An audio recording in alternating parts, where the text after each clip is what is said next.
ایک روز جب ایک شوہر باہر سے اپنے گھر میں داخل ہوا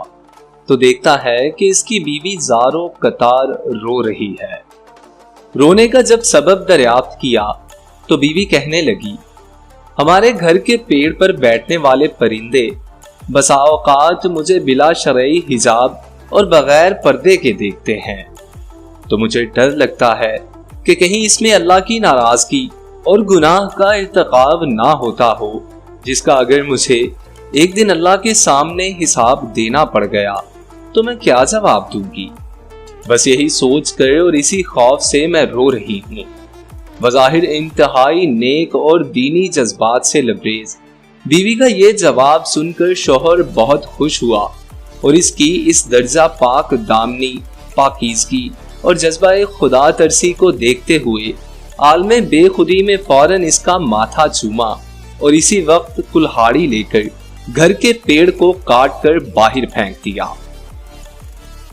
اس واقعے کے ایک ہی ہفتے بعد ایک روز وہ شوہر اپنے کام سے جلدی فارغ ہو کر اپنے نارمل وقت سے کچھ پہلے ہی گھر آ گیا تو کیا دیکھتا ہے کہ اس کی وہی پارسا بیوی اپنے عاشق کی باہوں میں لپٹی ہوئی سو رہی ہے۔ یہ ناقابل یقین دل خراش منظر دیکھ کر اس نے مزید کچھ نہیں کیا، بس گھر سے اپنی بعض ضروریات کا سامان لیا اور اپنا گھر اور بستی چھوڑ کر نکل پڑا۔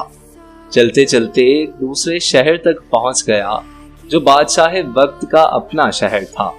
وہاں دیکھتا ہے کہ امیر شہر کے محل کے ارد گرد کافی لوگ جمع ہیں۔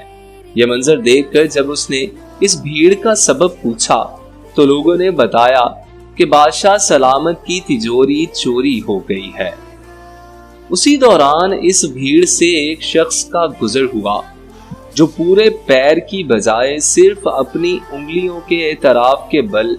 بہت سنبھل کر اور بچا بچا کر انتہائی احتیاط سے چل رہا تھا۔ اس آدمی نے جب اس شخص کے بارے میں پوچھا کہ یہ کون صاحب ہیں تو لوگوں نے بتایا کہ اس شہر کے دینی گرو، مذہبی پیشوا اور شیخ صاحب ہیں جو اپنی انگلیوں کے بل پر محض اس لیے چلتے ہیں تاکہ ان کے پاؤں کے نیچے کوئی چیونٹی آ کر کہیں دب نہ جائے اور اس کی موت نہ ہو جائے، اور اگر اس طرح وہ ناحق قتل نفس کے عظیم گناہ کے مرتکب نہ ٹھہرائے جائیں۔ شیخ صاحب کے متعلق لوگوں کا یہ جواب سن کر اس آدمی نے فوراً اور برجستہ کہا، اللہ کی قسم، مجھے بادشاہ کے خزانہ اور تجوری کے چور کا پتہ حتمی مل گیا ہے، مجھے اسی وقت بادشاہ کے پاس لے چلو۔ بادشاہ کے پاس پہنچ کر ابتدائی حال چال کے بعد اس آدمی نے عرض کیا، بادشاہ سلامت، آپ کی تجوری کا چور کوئی اور نہیں بلکہ آپ کے اس شہر کے دینی گرو اور مذہبی پیشوا شیخ صاحب ہی ہیں۔ یہ سن کر بادشاہ کو سخت حیرت و تعجب ہوا، جس پر وہ آدمی مزید یقین دہانی کراتے ہوئے کہنے لگا، اگر مجھے اسی الزام میں جھوٹا پایا جائے تو میرا خون معاف، اور اگر اس الزام کے بدلے میری گردن بھی اڑا دی جائے تو بھی میں اس کے لیے مکمل طور پر تیار ہوں۔ آخرکار بادشاہ نے اس کا اتنا پختہ جواب سن کر شیخ صاحب کو فوراً دربار میں حاضر کرنے کا حکم دیا۔ انہیں دربار میں لایا گیا۔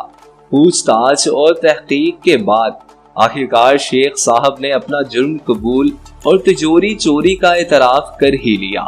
شیخ کے اقرار جرم کے بعد بادشاہ اس شخص سے کہنے لگا، تم یہ بتاؤ آخر تم کو کیسے پتا چلا کہ چور یہی شیخ صاحب ہیں،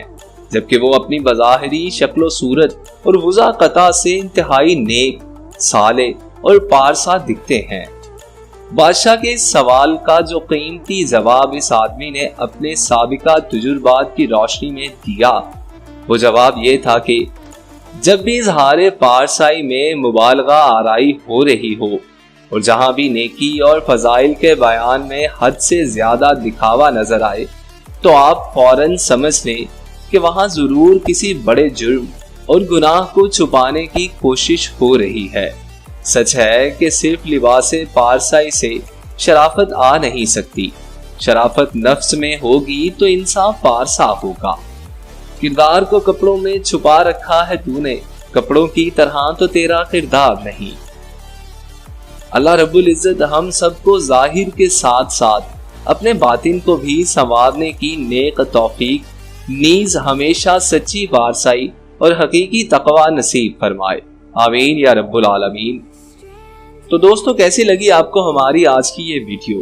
اگر آپ لوگوں کو ہماری ویڈیو پسند آئی ہو تو براہ کرم ویڈیو کو لائک کیجیے،